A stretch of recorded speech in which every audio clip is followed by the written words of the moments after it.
అంటే ఇప్పుడు after 20 years OU క్యాంపస్‌లకి ఏ CM వెళ్ళలేదు. సో, ఇప్పుడు ఈ రోజు సీఎం రేవంత్ రెడ్డి గారైతే అక్కడికి వెళ్లి మీటింగ్ అయితే చేశారు. సో, దానికి మీరు ఎలా చూస్తారేంటి?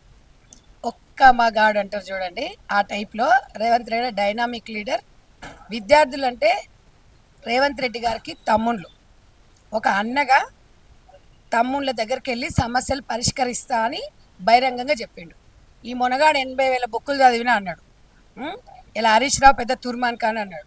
కేటీ రామారావు డ్రామారావు ఏషాలేసిండు. ఉద్యమకారులు అన్నారు. తెలంగాణ కోసం మా టీఆర్ఎస్ పార్టీ ఉద్యమాలు చేసిందని. ఉద్యమాలు చేసినోడు ఫామ్ హౌస్లో వండుకుంటాడు. ఒక్కసారన్నా ఎందుకో క్యాంపస్కి పోయేసి ఒక్కసారన్నా అడుగు పెట్టలేదు.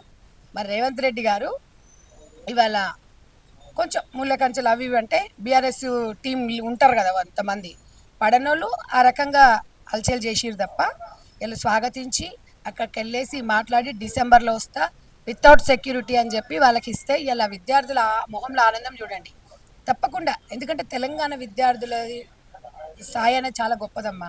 ఎందుకంటే తల్లిదండ్రులు వాళ్ళ మీద డిపెండ్ అయి ఉంటారు, ఉద్యోగాలు రాక అవకాశాలు లేక ఇబ్బందులు పడుతుంటారు. ఆ ఇబ్బంది లేదా పాలమూరు బిడ్డకు రేవంత్ రెడ్డి గారు కాబట్టి రేవంత్ రెడ్డి గారికి అన్నీ తెలుసు. ఇవాళ ఒక్కొక్కటి ఎందుకంటే మన చేతిలో డబ్బు లేదు. మనకు తెలంగాణ రాష్ట్రం ఇచ్చినప్పుడు ధనిక రాష్ట్రం ఇస్తే 10 సంవత్సరాలలో 10 లక్షల కోట్లు లూటీ చేసిరు బీఆర్ఎస్ ప్రభుత్వం. ఇప్పుడిప్పుడే గాడిన పడుతున్నాం కాబట్టి తప్పకుండా హామీలు ఇస్తాం. ఉద్యోగాలు నీళ్లు నియామకాలతో తెలంగాణ వచ్చింది.